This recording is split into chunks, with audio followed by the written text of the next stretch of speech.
So let's see. Today, what we've got on the list of points.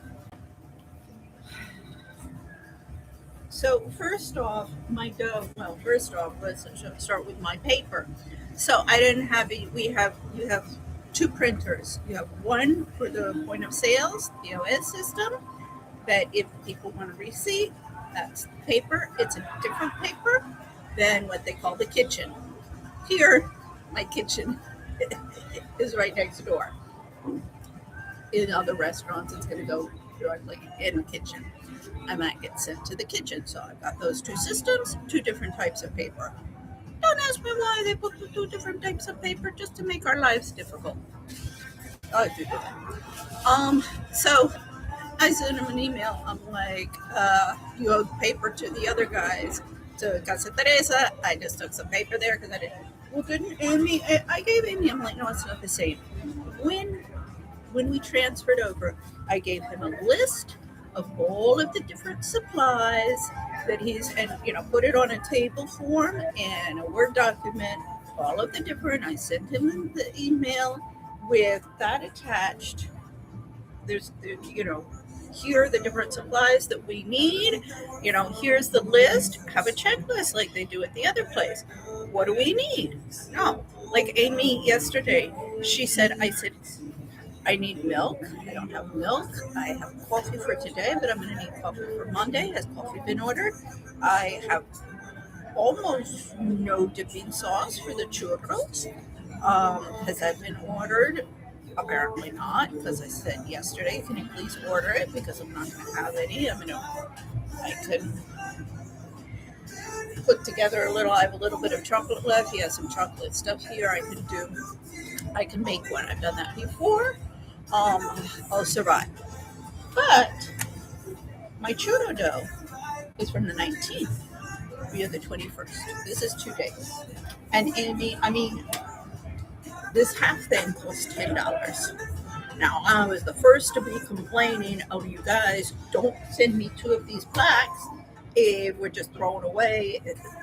Monitor a little bit more what you're ordering. But at the same time, give me a fresh one every morning, whatever. For $10, it's worth the difference. The fresh ones, the churros are much better. When it's been overnight, we can use it. This has been sitting here for 2 days. And this has it's like a acrid smell, which is the leavening agent in the flour is what I'm smelling.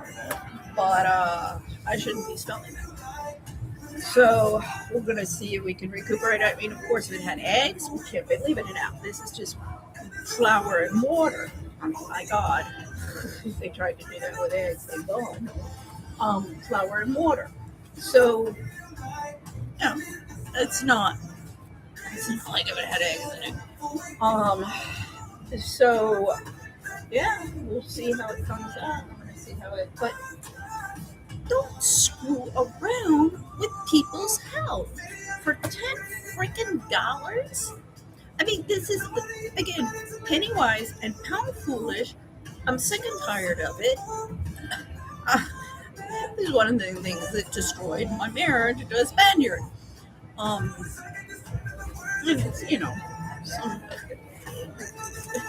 It is a Spanish trait. It is the Southern Europeans have a tendency to be more than that, than the Northerners who are frugal. Same can of worms in the United States for basically the same reasons. Part of it is just the weather. When it's cold out, you have more energy. Well, you want to get your work done back. But when it's too cold, no, you want to stay inside. Too hot, you don't have any energy to work. So I'm the first to say a lot of the people in the southern hemisphere near the equator, part of that is just climate. However, we do have air conditioning these days, so no more excuses. And we got lots of machines, so you don't have to schlep out in the field like you used to have to do. So anyway, but this has got to stop. This is you know, an attack on the country, an invasion of the country. The United States, what made the United States great were Puritan work ethics. We were a handshake was better than any contract you can sign. We were people of our word. We were hardworking. We were straightforward. We were honest. We were tough. We didn't take any bullshit. Okay, maybe we didn't have all of the the finery and the tea and the teapots, the porcelain teapots and the finery of the Europeans, because we were out in the wilderness. But England went through that as well a couple centuries before. So history just keeps on repeating itself. And particularly, God, I hope that Prince Andrew's freaking lawyer this time, asshole Andrew Brettler, he should sue Andrew Brettler's asshole. And then Russell Brand goes and hires Andrew Brettler. So I guess that's my beef for today. We'll see how my churros come out. They're edible. It's just like this is $10 freaking. As I say, I'm the first to sit there and go, you're spending too much here, you're spending too much there, you don't have to buy this, you don't have to buy that, you don't have to do this, you don't.